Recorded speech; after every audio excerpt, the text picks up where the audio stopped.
அவளின் மெசேஜ்.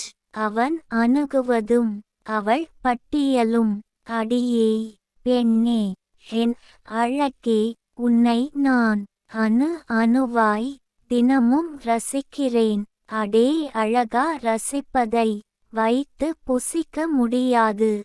நீ ரசிப்பது இருக்கட்டும்.